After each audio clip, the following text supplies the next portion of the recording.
तो हम लोग डिस्कस करना है थर्मोडायनामिक्स के कुछ क्वेश्चंस डिस्कस करेंगे। ठीक है, ये मरकरी है, जेईई मेंस का क्वेश्चन है। इसकी लेंथ दी गई है, सपोज करो यहाँ पे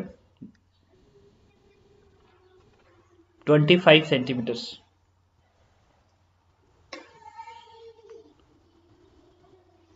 25 सेंटीमीटर है मरकरी का लेंथ। एटमॉस्फेरिक प्रेशर बाहर की ओर है, दैट इज 75 सेंटीमीटर।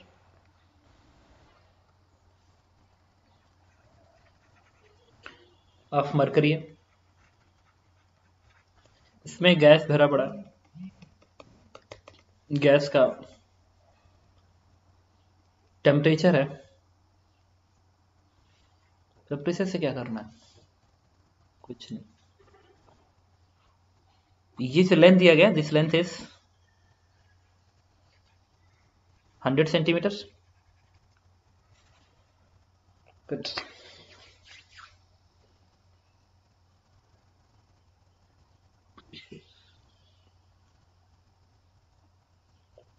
ओके, अब मैंने क्या किया कि ये जो सिलेंडर है ना, इसको उल्टा कर दिया। जब सिलेंडर को उल्टा कर दोगे, अभी क्या बता, अभी ये जो मरकरी है इस गैस को नीचे को प्रेस कर रहा होगा, दाब रहा होगा। गुड। जब सिलेंडर को उठा के तो वैसे कर दोगे, मतलब if cylinder is inverted, cylinder is inverted, then find new length of air column,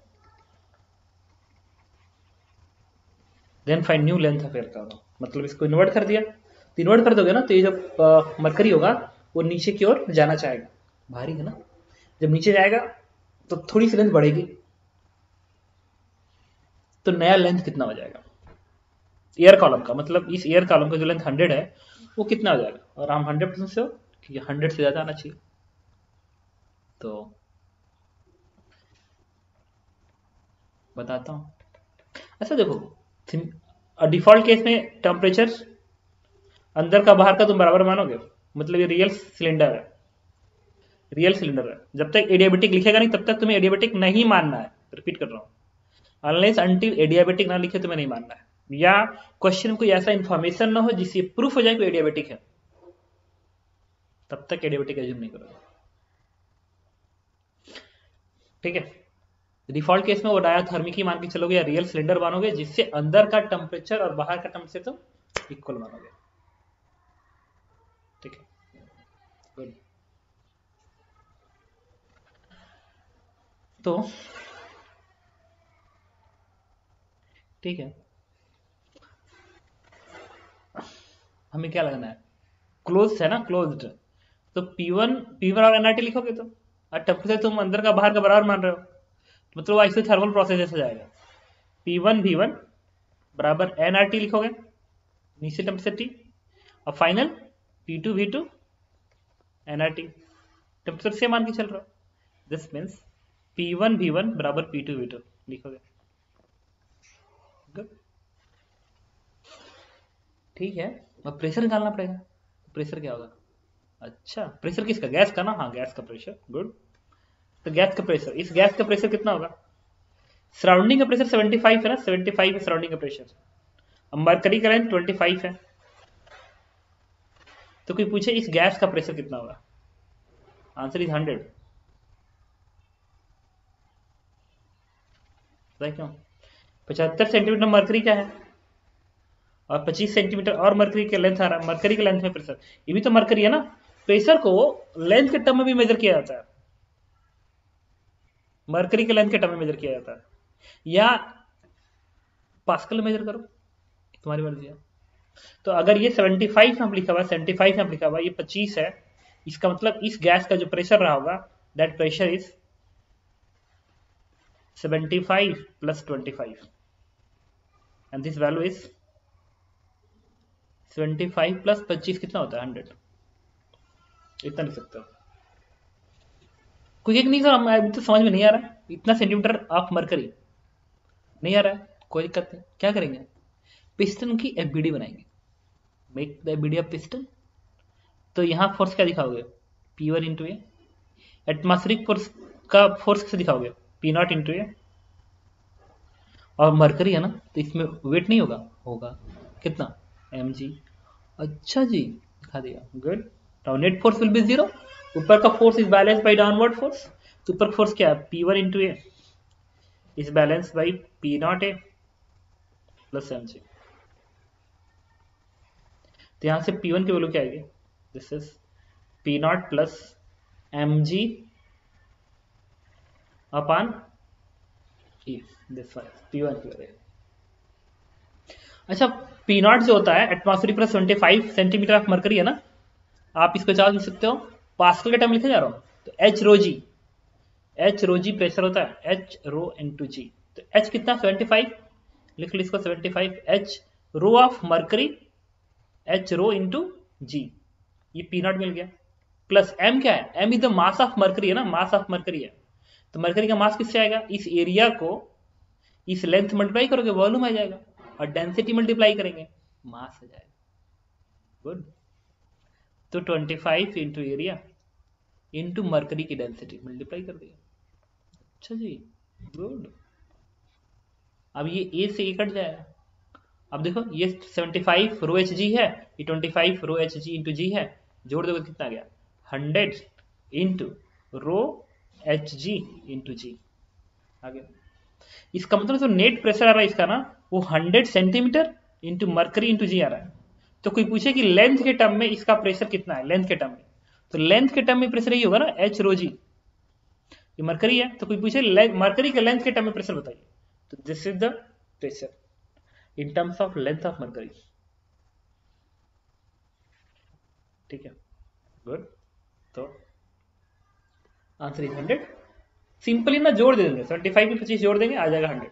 अगर ये मरकरी है तो, अब मरकरी नहीं होता तब ये नहीं करते आप, तब तो फिर आपको ऐसे ही जाना पड़ता, जैसे पिछले क्लास हम लोग बढ़ रहे थे, बट मरकरी था तुम गार्ड, गुड, दौड़ दो सीधे। अच्छा जी, तो प्रेशर आ गया इनिशियली इतना, अब क्या करेंगे, इसको इरेज करेंगे, इरेज कर दो, मैं इसे हटाता हूं, ठीक है। तो आपने एक चीज पता कर लिया कि इनिशियल प्रेशर इज 100, मतलब मैं कहां लिख दूं, इसे हटाता हूं, initial pressure is 100। What is initial volume, area into length, तो ये 100 इंटू ए, ओके। अब P2 निकालना पड़ेगा, P2 के लिए सिलेंडर की इन्वर्ट करोगे,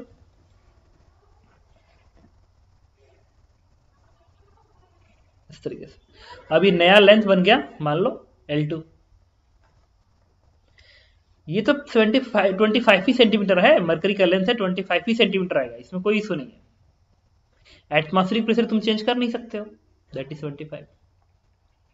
अगर इसका प्रेशर P2 है तो कोई पूछे P2 की वैल्यू क्या होगी, तो P2 इज व्हाट, ये 75 है, ये 25 है, 75 में से 25 घटा दो कितना आ गया 50, तो P2 इज 50 सेंटीमीटर। अब वेट mg नीचे को है ना, देखो यहाँ पे मरकरी इसको दबा रहा है, गैस को दबा रहा है, तो प्रेशर 25 बढ़ा दिया, यहाँ पे मरकरी नीचे जाना चाहता है, मतलब इस गैस के प्रेशर को कम कर देगा, मतलब किसको दबा रहा है, एयर को दबा रहा है, तो 75 में से 25 घटाओगे तब यहाँ का प्रेशर आएगा। पढ़ भी तो, एच रोज ऊपर जाते हो तो प्रेशर घटता है, नीचे जाते हो प्रेशर बढ़ता है, तो यहाँ का प्रेशर 75 है, तो ऊपर जाओगे तो प्रेशर घटेगा, तो यहाँ प्रेशर क्या देगा 75 माइनस 25 दैट इज 50। यहाँ पे देखो यहाँ प्रेशर 75 है, नीचे जाओगे प्रेशर इंक्रीज करेगा, 25 जोड़ दिया तो आ गया 100, तो P2 वैल्यू 50 आ गई। अब वॉल्यूम V2 कितना आएगा, it is area into length, ये L2। अब क्या करेंगे, उठा के वैल्यू प्लेस करो, तो P1 V1 और P2 V2 आइसोथर्मल प्रोसेस जैसा मान लो, क्योंकि रियल केस का टेम्परेचर सराउंडिंग का और अंदर का बराबर होता है, और सराउंडिंग का तुम चेंज कर नहीं सकते, तो P1 इज 100, V1 इज 100 है, okay, P2 is 50, okay, volume is A into L2, अच्छा जी, ए से कट गया, गुड, तो L2 क्या आ गया 200 सेंटीमीटर, तो ये जो लेंथ होगी 200 सेंटीमीटर जाएगी, मतलब पिस्टन 100 सेंटीमीटर और नीचे चला गया।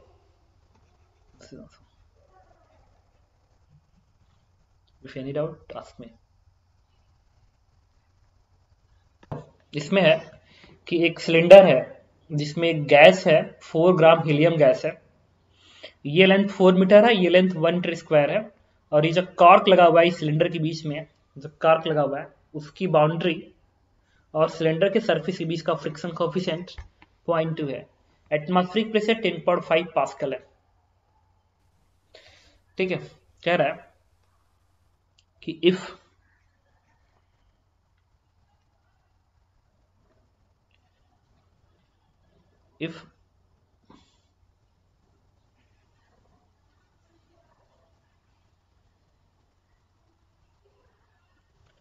if cylinders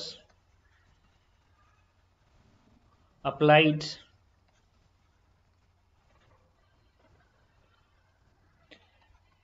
Newton pressure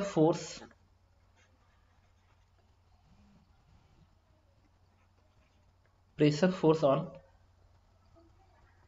cork, then find temperature at which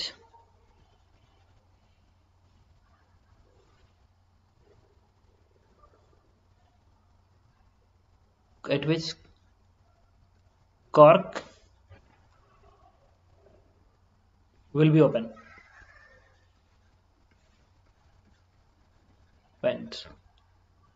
open क्यों होगा? ओपन ना, विल ओपन मतलब कॉर्क निकल जाएगा वहां से। तो समझदार है। गुड। अच्छा, इसमें कैलकुलेशन कर लेते हैं। म्यू की वैल्यू कितनी आएगी? 0.2 ये 10.5 बढ़ेगा। रुको, अभी चेंज करना पड़ेगा। This is 10 to the power 6 है, 10.6 newton. Now please solve it. इस क्वेश्चन को सॉल्व करो। मतलब ये कि जब यहाँ के गैस का प्रेशर तुम बढ़ाओगे ना, प्रेशर बढ़ाओगे तो टेम्परेचर बढ़ाओगे अंदर का, तो प्रेशर बढ़ेगा। जब अंदर का प्रेशर बढ़ेगा फिर एक ऐसा टाइम आएगा जब ये कॉर्क खुल जाएगा। तो टेम्परेचर कितना होना चाहिए ताकि कॉर्क खुल जाए? क्या करेंगे, सबसे पहले वो प्रेशर पता करेंगे किस प्रेशर पे ये पिस्टन ऊपर भागेगा। तो पिस्टन डिफॉल्ट के मासलेस है, तो पिस्टन की बीडी बनाएंगे। तो एटमॉस्फेरिक प्रेशर का फोर्स नीचे आएगा, that is P naught into A, 10 to the power 5 into area आएगा। और अंदर का गैस का प्रेशर का फोर्स ऊपर को आएगा, this is P into area. तो जब हाई प्रेशर नीचे को रहा है, जब प्रेशर पुश करेगा तो पिस्टन ऊपर जाना चाहेगा, तो फ्रिक्शन नीचे। तो इस सरफेस से फ्रिक्शन आएगा बाउंड्री पे, वो नीचे को रहेगा और उसकी वैल्यू आएगी म्यू इंटू एन। तो म्यू 0.2 इंटू एन, और एन किसके बराबर है? 10.6। इक्विलिब्रियम बैलेंस कर दो। अब पी ये तो 1 के बराबर है ना, ये 1 के बराबर है, तो यहाँ पे 1 और 1 प्लेस कर दो, फोर्स बैलेंस करोगे तो बनेगा P is equal to 10 to the power 5 plus 0.2 into 10 का पावर 6। इससे वैल्यू क्या है? 6। इससे वैल्यू आ गई 3 इंटू 10 का पावर 5 आ गया ये प्रेशर। तो इस गैस का प्रेशर अगर इतना हो गया तो ये कॉर्क निकल जाएगा। तो इस गैस को लाएंगे पीवी और एनआरटी। तो प्रेशर है 3 इंटू 10 का पावर 5। वॉल्यूम क्या है? इस गैस का वॉल्यूम है 4 इंटू 1। नंबर ऑफ मोल निकालना पड़ेगा। 4 ग्राम हीलियम है, हीलियम 2He4 होता है, तो 1 मोल हो गया। गैस कांस्टेंट वैल्यू है 8.3 एंड टेम्परेचर T। सिंप्लीफाई कर दो तो T की वैल्यू आ गई 12 इंटू 10 का पावर 5 एंड डिवाइड बाई 8.3। इतना केल्विन अगर टेम्परेचर होता है तो कॉर्क मूव कर जाएगा। कॉपी कर लो, तो कॉपी कर लिया हो तो तुरंत मीटिंग ज्वाइन करो ना, दोबारा तुरंत ज्वाइन करना।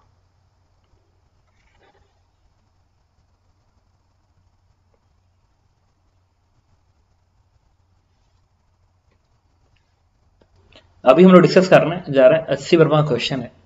ठीक है, वो इस तरीके से एक ट्यूब है,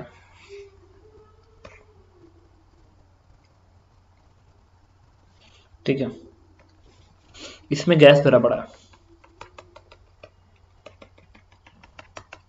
ट्यूब में गैस भरा पड़ा है, एटमॉस्फेरिक प्रेशर है 10⁵ पास्कल, जो गैस का प्रेशर है ये है 4 × 10⁵ pascal.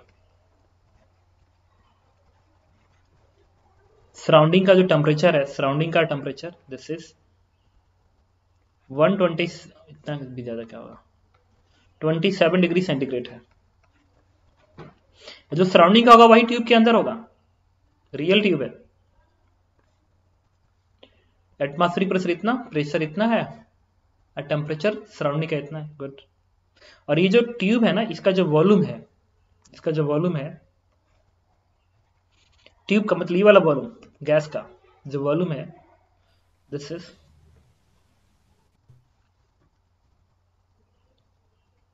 10 centimetre square.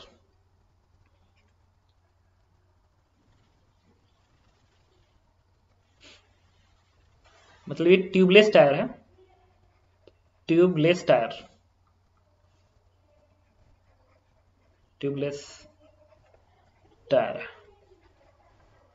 Tubeless tyre की खासियत क्या होती है कि गैस बाहर निकल गया ठीक है, बट ये ऐसे ही रहेगा, वॉल्यूम में चेंज नहीं होगा।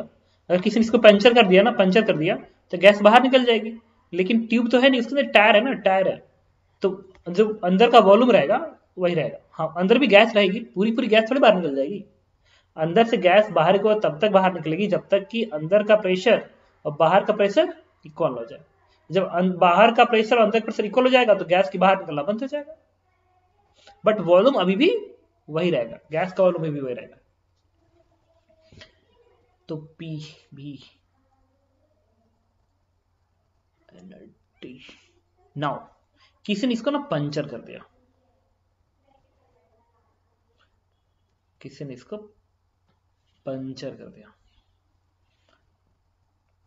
इफ टायर इज पंचर, तुम ही लोग कर सकते हो, punctured, then finds number of mole of gas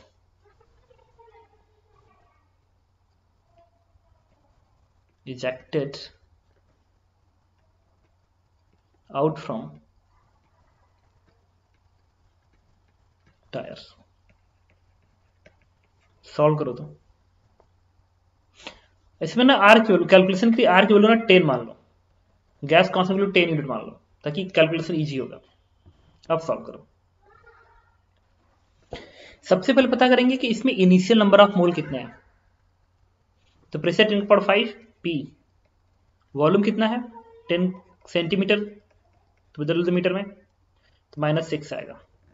P भी बराबर n1, आर कितना है 10, n R T temperature in kelvin 27 degree centigrade है ना, 300 बन जाएगा। इससे n1 की वैल्यू क्या आएगी, ये आ जाएगा 1 आ जाएगा, दिस इज 1/3000, इतने मोल्स हो गया इनिशियली। यही काम फाइनली करेंगे। गैस बाहर तब तक निकलेगी जब तक कि अंदर का प्रेशर और बाहर का प्रेशर बराबर न हो जाए। ये तो क्वेश्चन में दिया ही नहीं था। अच्छा, अंदर का प्रेशर 4 है ना, वही तो यहाँ पे 4 लिखे रहोगे ना, तो ये 4 का टर्म हो जाएगा। अब यही काम जब गैस बाहर निकल जाएगी उसके बाद पी बराबर एनआरटी, तो इनिशियल प्रेशर फाइनल प्रेशर 10⁵ हो जाएगा। 10⁵ पी भी, वॉल्यूम कितना है 10 सेंटीमीटर, पी भी बराबर n2, आर कितना है 10, टेम्परेचर कितना है 300, n2 कितना आ गया, दिस इज 1/3000। तो कोई पूछे कितने नंबर ऑफ मोल बाहर निकल गए, तो पहले इतने थे बाद में इतने थे, तो n1 - n2 कर दो, जाएगा 3/3000। नाउ दिस वैल्यू इज 10⁻³ मोल। इतने मोल गैस के बाहर निकल गया। This is answer. ठीक है, एक और चीज,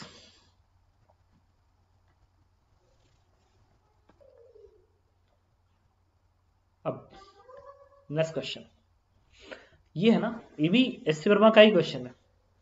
ये घर है,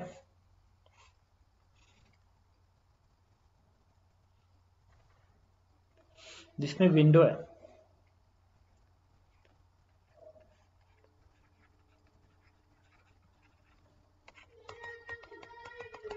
इस घर में विंडो है,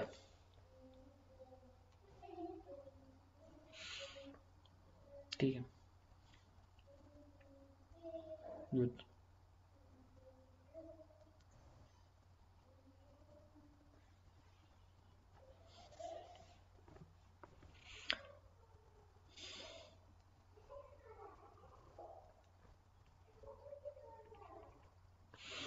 और ये सराउंडिंग है। तो ये पूछा था ना कि अगर इस रूम में हीटर चलाओगे, हीटर, ये हीटर है,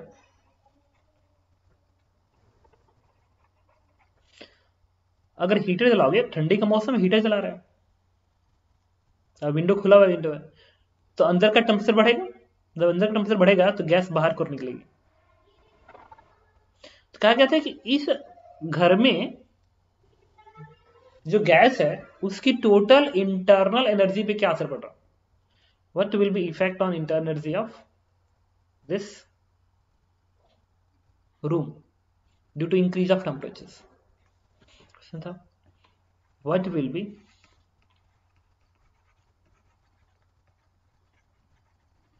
effect on internal energy of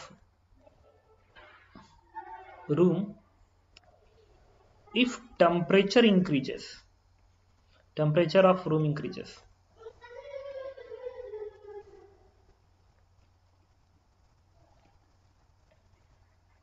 ये मैं तुम्हें बता देता हूं। देखो, अगर ये विंडो ओपन है तो जो अंदर का प्रेशर होगा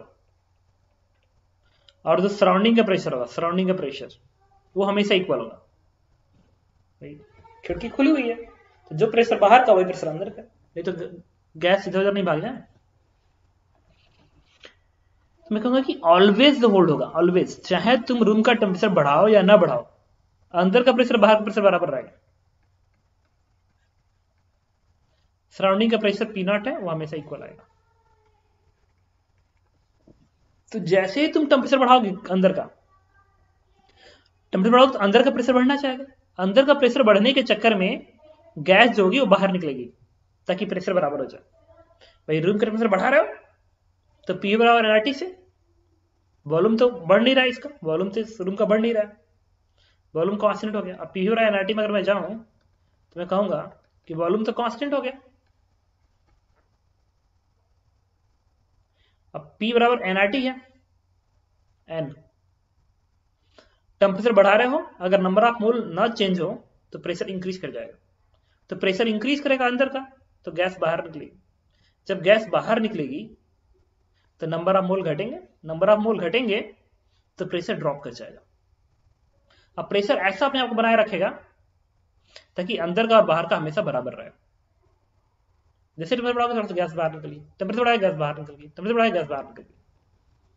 अब बात करना है, लेकिन इस पूरे प्रोसेस में प्रेशर अंदर क्या रहेगा, कांस्टेंट रहेगा।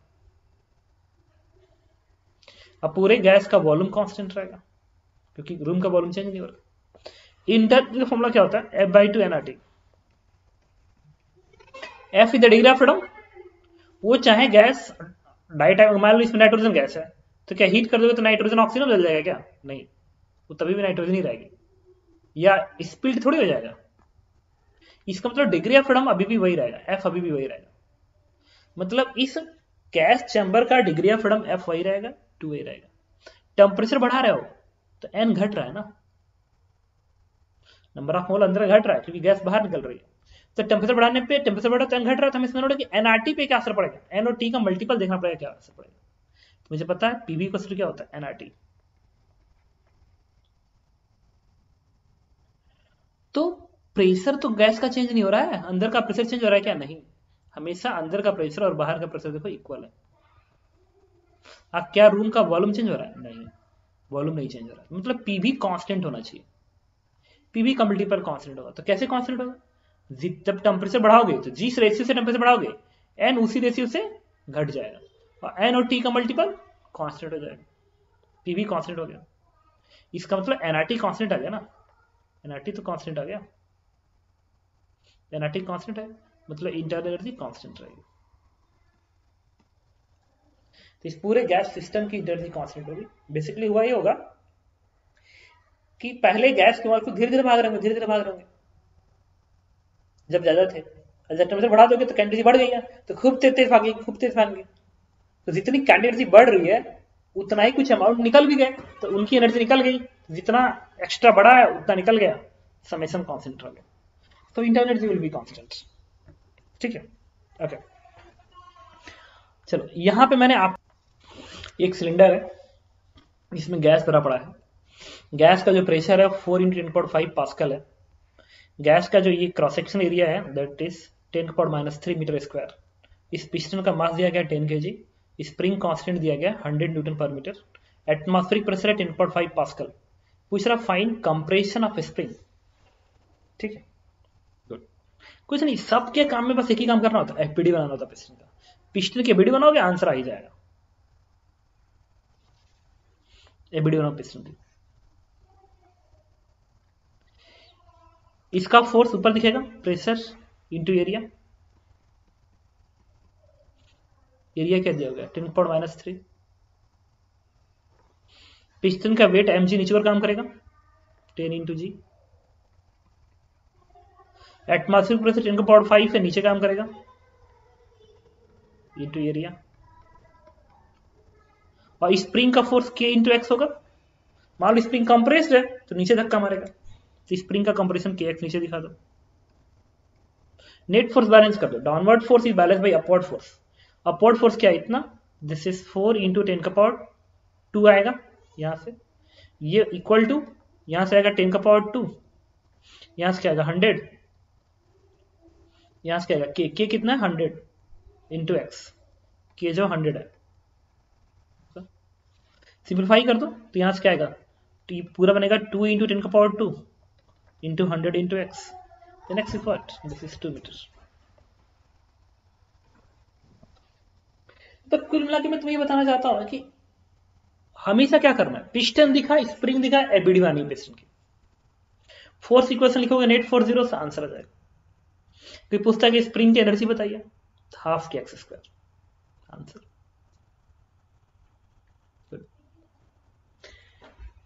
तो हमने पी और एनआरटी पे यूज करते हुए कुछ क्वेश्चंस कर लिए। अब हम लोग कुछ प्रोसेस की बात करेंगे, ठीक है, और गैस का वर्डन डिफाइन करेंगे।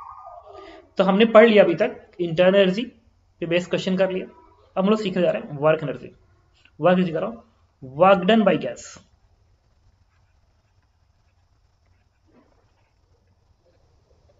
Work done by gas on surrounding.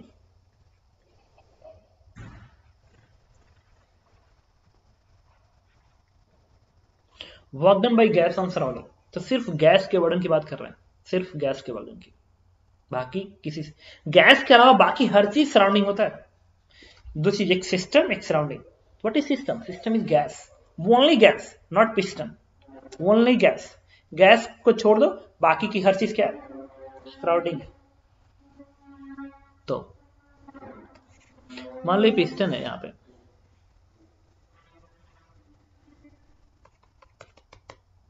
किसी टाइम पे इस गैस का प्रेशर P है, इस पिस्टन की एरिया A के बराबर है, ठीक है। अब अगर इस प्रेशर की वजह से ये गैस, ये पिस्टन जो है वो dx दूरी इधर भागा, एटमॉस्फेरिक प्रेशर कुछ भी उससे कोई मतलब नहीं। ये जो गैस का प्रेशर P है, ये P0 से ज्यादा था, इसके वजह से ये जो पिस्टन है वो dx दूरी आगे भाग गया, dx दूरी आगे भाग गया। तो कोई पूछे कि इस गैस ने इस पिस्टन पे कितना वर्क डन किया, तो वर्क डन dw क्या लिखते हो तुम, फोर्स इंटू डिस्प्लेसमेंट। इस गैस ने कितना फोर्स इस पे लगाया, F, डिस्प्लेसमेंट dx, मल्टीप्लाई कर दो। और F क्या होता है, प्रेशर इंटू एरिया, तो प्रेशर इंटू ये वाला एरिया मल्टीप्लाई कर दिया। What is A into dx? It is the volume increase. Area में आपने dx मल्टीप्लाई कर दिया, तो कितना वॉल्यूम इंक्रीज किया, area into length, volume increase, तो इसको dv लिखेंगे, तो this is P into dv। याद करेंगे dw को पी dv, मतलब मैं यहां लिख सकता हूं वर्क डन बाय गैस। ये क्या, तो पढ़े हो ऑलरेडी तुम लोग मैकेनिक्स में, d W equals to P d V, याद करना।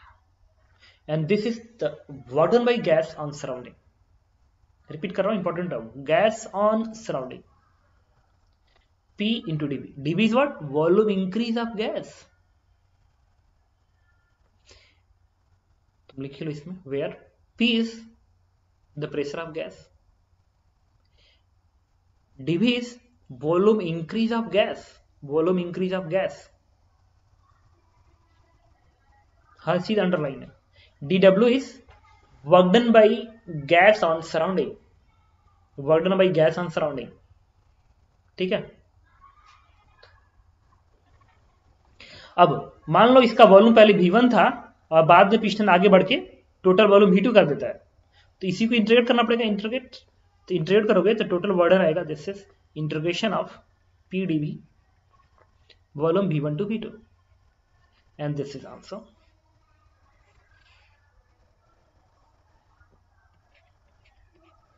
बस P dV को इंटीग्रेट करोगे वर्डन आ जाएगा, and both formulas are always valid, this is always valid, always का मतलब ऑलवेज, चाहे कोई भी प्रोसेस हो, isothermal, adiabatic, polytropic, isochoric, isobaric, ठीक है, या कोई भी other process, this formula is always valid, this formula is always valid, always valid का मतलब होता है ऑलवेज वैलिड। गुड, नेक्स्ट, ये जो चीज है ना, ये कुछ और नहीं है, this is area under P versus V curve, V graph, integration area होता है ना, तो एरिया,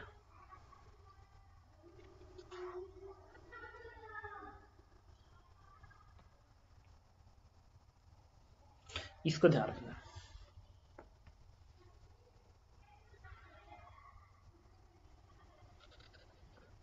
ठीक है, तो ये फॉर्मूला पे याद रखेंगे, D W equals to P D V and work done is P D V का integration area under P versus V graph. चलो क्वेश्चन करते हैं, पहले तो ग्राफ वाले क्वेश्चन कर लिए जाए।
अच्छा, इसमें क्वेश्चन के थ्रू मैं बता देता हूं। पहला क्वेश्चन है, find work done,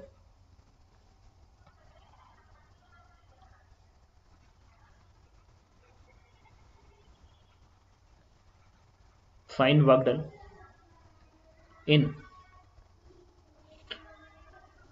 process A B,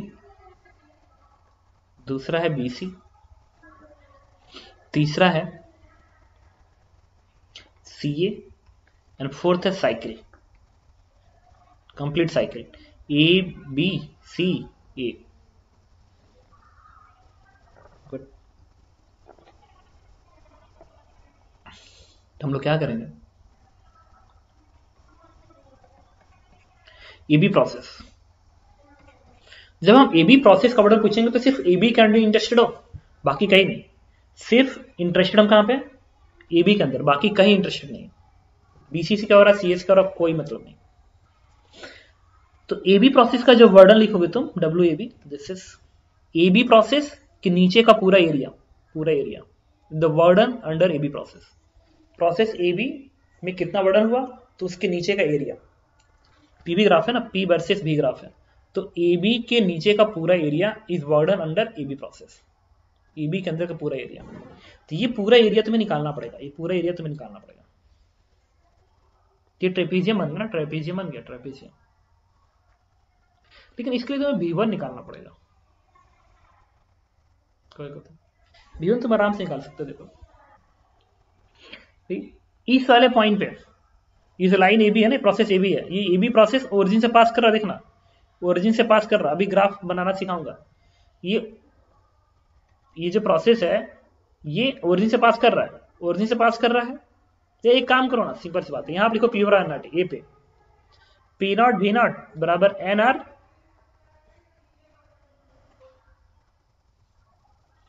इससे फायदा नहीं है। ये जो स्ट्रेट लाइन है ओरिजिन से पास कर रहा है ना, तो ओरिजिन से पास कर रहा है तो पीवी बराबर एनआर।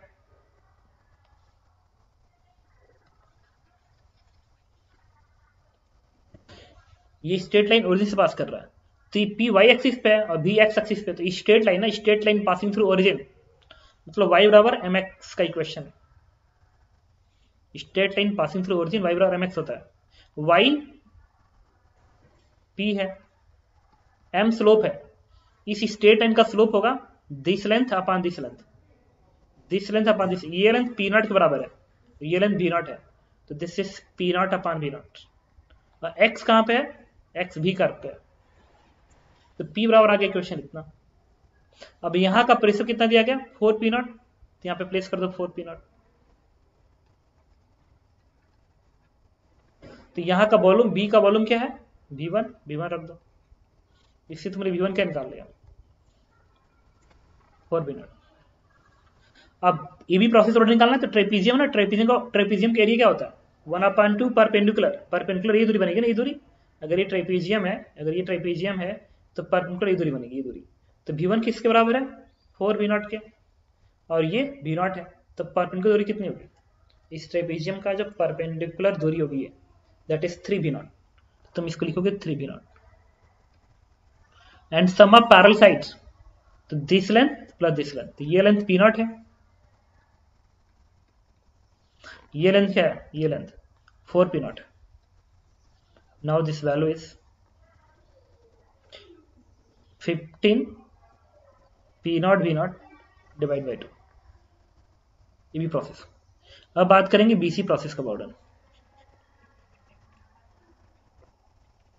BC ये लाइन है, ये लाइन है, तो BC इस लाइन के अंदर कौन सा एरिया, कोई एरिया नहीं है भाई, वॉल्यूम कांस्टेंट है ना, तो वॉल्यूम कांस्टेंट तो बर्डन 0 होगा। तो देखो dB अगर 0 हो जाए तो WD 0 हो जाएगा, आइसोकोरिक प्रोसेस का बर्डन 0 होता है, तो दिस इज 0। अब बात करेंगे CA प्रोसेस का बर्डन। जो CA प्रोसेस का बर्डन होगा, इस CA के अंदर का एरिया ये है ना, इस CA प्रोसेस के नीचे का एरिया, एक्स एक्सिस तक ये एरिया जाता है, एक्स एक्सिस तक, तो CA प्रोसेस ऐसे और एक्स एक्सिस यहाँ पे, तो ये नीचे का एरिया। तो ये ना रेक्टेंगल से दिख रहा है, रेक्टेंगल एरिया क्या होगा, this length into this length, तो ये लेंथ P0 होगा और ये लेंथ 3 B0 होगा, तो P0 इंटू 3 B0, और ये आएगा negative minus sign, P0 into 3 B0। अब वॉल्यूम घट रहा है ना, वॉल्यूम घट रहा है तो बड़ा नेगेटिव, तो -3 P0 B0। अच्छा एक चीज ना तुम अलग से ध्यान रख सकते हो, मैं यहां पर लिखवा दे रहा हूं, ये हमेशा वैलिड है, चाहे किसी भी प्रोसेस में होगा, हमेशा वैलिड है। If volume decreases, delta W is negative.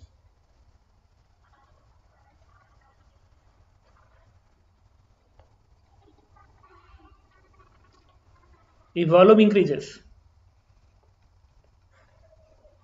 delta W is positive. Gas positive work करेगी अगर गैस का वॉल्यूम बढ़ेगा, गैस नेगेटिव वर्क करेगी अगर गैस का वॉल्यूम घटेगा। केमिस्ट्री में उल्टा पढ़ाया जाता है, ठीक है, कि सराउंडिंग का वर्डन की बात करते हैं, हम लोग गैस के वर्डन की बात करते हैं, इसलिए उल्टा हो जाता है। वर्डन में बस उल्टा होता है, बाकी कहीं नहीं, और भी माइनस साइन के अंदर आता है।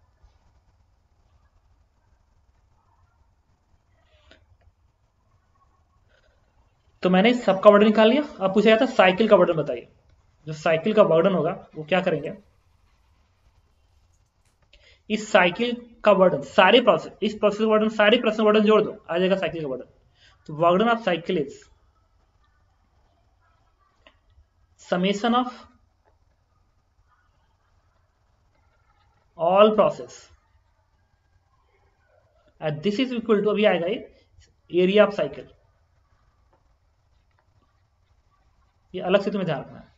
फॉर ऑल प्रोसेस, सब में यूज होगा, चाहे कोई भी हो, ऑलवेज वैलिड है, दिस इज ऑलवेज वैलिड। कोई पूछे साइकिल का वर्डन, क्या करेंगे, हर प्रोसेस का वर्डन प्लस इसका वर्डन, तीनों का वर्डन जोड़ दो, जिससे साइकिल बना हुआ है, आ जाएगा साइकिल का वर्डन। हम पाएंगे को साइकिल के एरिया के बराबर आता है, तो क्या करेंगे, निकालते हैं। ये 15/2 है, ये 0, ये माइनस, ये 6 आएगा 9 P0 V0 अपॉन 2।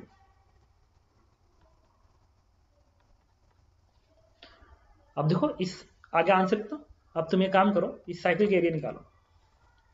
इस साइकिल का जो एरिया आएगा, एरिया ट्रायंगल है ना, एरिया कितना आएगा चाहो तो, ट्रायंगल का एरिया 1/2 बेस इंटू परपेंडिकुलर। तो बेस क्या है, 3V0 है, 3V0, और ये क्या है BC, ये 3P0 है, देखो 3P0 मल्टीप्लाई कर दो, आ गया 9/2 P0,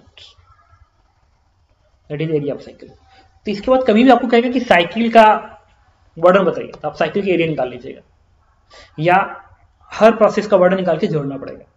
तो बेटर है कि आप एरिया निकाल लो, ज्यादा अच्छा रहेगा। एक और चीज सर को प्रोसेस बीसी समझाइए। क्या कह रहा हूं सर, बीसी प्रोसेस समझा दीजिए, कैसे 0 है। If volume is constant, delta W is 0, always valid। अगर वैल्यू हमेशा कांस्टेंट है तो वर्डन 0 का, that is isobaric process base है। वॉल्यूम इंक्रीज करेगा वर्डन पॉजिटिव आएगा, वॉल्यूम डिक्रीज करेगा वर्डन नेगेटिव आएगा, बस। और ये मैंने बता दिया आपको। एक और चीज, अच्छा पीवी डायग्राम पे खासियत याद रखेंगे, वर्डन पॉजिटिव है ना, पॉजिटिव है वर्डन पॉजिटिव। तो इस साइकिल का नेचर देखो, साइकिल का नेचर क्या है, क्लॉकवाइज है, क्लॉकवाइज। तो अगर P यहां पे है, अब वॉल्यूम यहां पे है, P अगर y एक्सिस पे है तो क्लॉकवाइज साइकिल का वर्डन पॉजिटिव आता है। अब P अगर यहां पे गलती से कर दे, अब भी उल्टा कर दे, तब फिर रिवर्स हो जाएगा, ये ध्यान रखना। तो एक चीज और हम लोग इंपॉर्टेंट याद रखेंगे कि if P is at y axis and V is at x axis, इधर रखना P भी, ये भी अंडरलाइन करना, ये भी अंडरलाइन करना। अगर ऐसा है देन क्लॉकवाइज साइकिल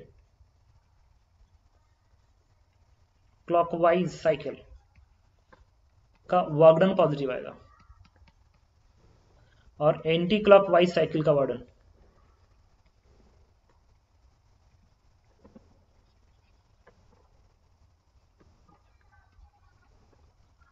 नेगेटिव आएगा।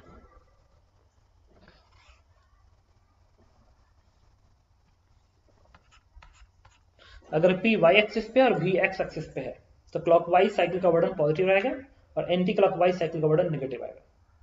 इसे कॉपी कर लो।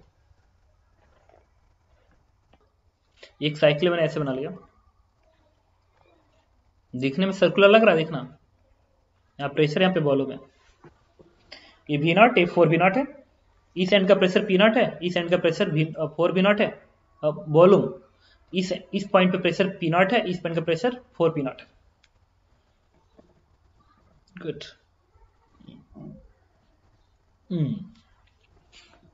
तो ये है, ए लिख दिया यहाँ पे, ये लिख दिया B, यहाँ पे लिख दिया C।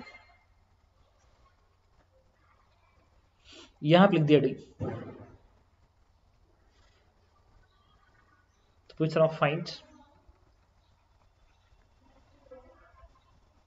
वर्क डन, ये पार्ट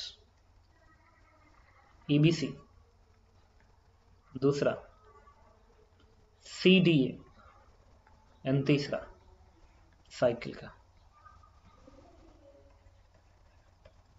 एक चीज है जो यहां पे मैं तुम्हें बताना चाहता हूं, दैट इज इंपॉर्टेंट, और ये है कि कोई भी अगर साइकिल बनाओ, कोई भी अगर सर्कल जैसा दिख रहा है, इंपॉर्टेंट है सर्कल, सर्कल जैसा दिख रहा है, इंपॉर्टेंट है सर्कल जैसा दिख रहा है, तो उसका एरिया, एरिया हमेशा तुम पाई ए बी का यूज करोगे। जैसे एलिप्स का एरिया होता है पाई ए बी, उसका यूज करेंगे, पाई आर स्क्वायर नहीं करोगे। रीजन ये है कि ये जो डायमेंशन है प्रेशर का है, ये डायमेंशन वॉल्यूम का है। सर्कल में पाई आर स्क्वायर करते हो ना, तो वाई एक्सिस भी लेंथ का होता है और एक्स एक्सिस भी लेंथ का होता है। यहां पे डायमेंशन अलग अलग है ना, इसीलिए इसको पाई ए बी जैसा लिखा जाता है। तो किसी भी सर्कल का एरिया लिखोगे तो पाई ए बी लिखोगे, इसमें एलिप्स होगा तभी भी पाई ए बी लिखोगे। इसको तुम्हें ध्यान रखना। अगर तुम्हें इस पूरे सर्कल के एरिया निकालना है तो पाई ए बी, और कोई पूछे कि सर्कल का सिर्फ आधा सर्कल चाहिए, सिर्फ ऊपर वाला एरिया चाहिए, तो पाई ए बी अपान 2। तो पूछे सिर्फ नीचे वाला एरिया चाहिए, तो पाई ए बी अपान 2। अब बताते हैं work done of process ABC. ABC का जो वर्कडन है कायदे से देखो तुम, तो क्या है ये एबीसी के नीचे का पूरा एरिया ना, एबीसी के नीचे का पूरा एरिया, पूरा एरिया का मतलब और एक्स एक्सिस तक आएगा, एक्स एक्सिस तक, एबीसी के नीचे का पूरा एरिया एक्स एक्सिस तक। तो देखो एबीसी मतलब ये पूरा एरिया, ये पूरा एरिया आएगा यहां तक, ये पूरा एरिया आएगा, ये पूरा पूरा रेड मार्क नीचे तक पूरा एरिया आएगा। तो देखो ऊपर तो आधा सर्कल है और नीचे रेक्टेंगल भी तो है, नीचे रेक्टेंगल भी तो है, तो दोनों जोड़ना पड़ेगा। ऊपर का जो सर्कल है उसका एरिया क्या बनेगा, इस फॉर्मूले से पाई ए बी। तो pi A is the length of semi major axis, circle में होता है सेमी मेजर एक्सिस का लेंथ। तो ये लेंथ 3 बी नॉट है ना, देखो ये 4 बी नॉट, ये बी नॉट, तो इधर आएगी 3 B naught, this is 3 B naught. तो ये अगर 3 बी नॉट है तो कोई पूछे आधा कितना होगा, आधा 3 बी नॉट बाई 2, तुम लिखोगे 3 बी नॉट बाई 2। पाई ए और बी, बी ये दूरी है, बी ये दूरी है, सेमी मेजर एक्सिस का लेंथ है, बी ये दूरी है। तो यहां से लेके यहां तक की दूरी क्या होगी, दिस इज 3 पी नॉट, ये 4 पी नॉट, ये पी नॉट, तो आएगा 3 पी नॉट। अगर ये 3 पी नॉट है तो पूछे आधा कितना होगा, तो 3 पी नॉट बाई 2, तो बनेगा 9 पाई पी नॉट वी नॉट अपान 4। नहीं, ये तो सिर्फ इसका एरिया बना ना, अभी तो लिखना बाकी है, इसमें तो भी आएगा प्लस, प्लस ये भी तो नीचे आएगा ए सी, और ये वाला एरिया भी तो लिखना पड़ेगा, ये वाला एरिया ऊपर का लिख लिया, ये आधा सर्कल का एरिया लिख लिया, नीचे का भी तो लिखना पड़ेगा। तो ये एरिया किससे आएगा, this length into this length, इस लेंथ में इस लेंथ को मल्टीप्लाई करेंगे, तो ये लेंथ कितना है, ये वाला जो पॉइंट होगा ना, ये बीच का पॉइंट है, तो this is 4 P not 5 P not by 2 आएगा, ये बनेगा 5 पी नॉट बाई 2। तो this length is 5 P not by 2, यहां से लेके यहां तक, तो 5 पी नॉट बाई 2 बनेगा into this length into this length, ये वाला लेंथ, तो ये लेंथ 3 बी नॉट बनेगा, ये 4 बी नॉट, ये बी नॉट, ये 3 बी नॉट बनेगा, जोड़ दो, एंड दिस इज आंसर। अब पॉजिटिव वर्डन आएगा क्योंकि ऐसे जा रहा है ऐसे। हम बात करेंगे वॉल्यूम इंक्रीज कर रहा है तो वर्डन पॉजिटिव। अब बात करेंगे सीडीए का, ये इसमें वॉल्यूम डिक्रीज कर रहा है तो बड़ा निगेटिव आएगा, क्या लिखेंगे, अच्छा ये जो आएगा इस पूरे में से देखो, तो अभी स्क्रीन चला गया था तो इसलिए दिक्कत आ गई, बट ठीक है, आपने एबीसी का वर्डन निकाल लिया था, सीडीए का वर्डन निकालना है, तो हमें क्या करना पड़ेगा, इसका पूरा नीचे का एरिया निकालेंगे और उसमें से ये वाला एरिया घटा देंगे ना, इस पूरे नीचे का एरिया निकालेंगे ट्रायंगल का, और ये वाला जो सर्कल का एरिया है सेमी सर्कल घटा देंगे, आ जाएगा आंसर। तो ये वाला एरिया क्या आएगा, ये वाला जो एरिया आएगा, अगर मैं लिखूं वार्डन क्या सी डी ए बटाएगा माइनस साइन के बराबर, तो माइनस ऑफ ये रेक्टेंगल के एरिया तो बनेगा 5p0/2 इंटू 3p0। तो यह 5p0/2 और यह 3p0 मल्टीप्लाई कर दिया। इसमें से घटाना है किसको, ये वाला सर्कल के एरिया, ये वाला सर्कल के एरिया। तो पाई ए बी, तो पाई और ये किसके बराबर है, ये लेंथ होता है, ये लेंथ होता है। दिस इज 3v0/2 और ये है 3p0/2। तो 3v0/2 इंटू 3p0/2, इसी का क्या कर दो, हाफ कर दो। ये सीडीए बन गया।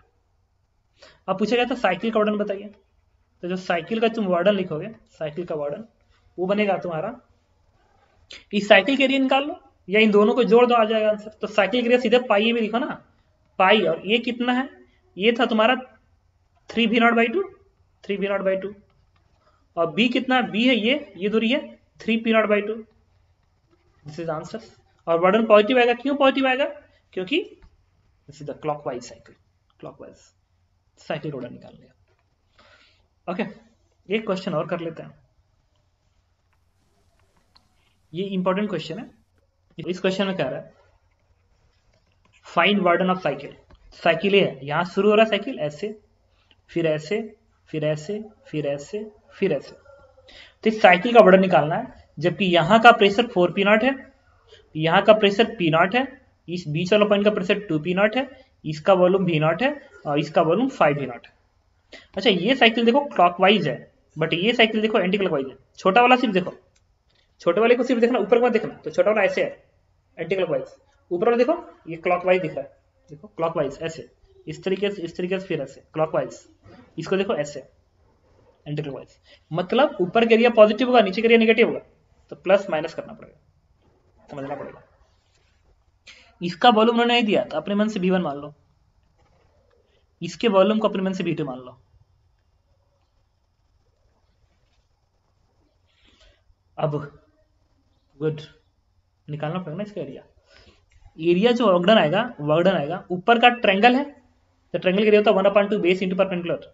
तो 1/2 बेस, बेस ये दूरी है और ये दूरी कितना आएगा, ये 5v0 है और ये v0 है, तो ये दूरी बनेगा 4v0 मल्टीप्लाई बाई ये दूरी परपेंडिकुलर, ये दूरी बनेगी ये दूरी। तो अगर ये 4p0 ये 2p0 है तो बनेगा 2p0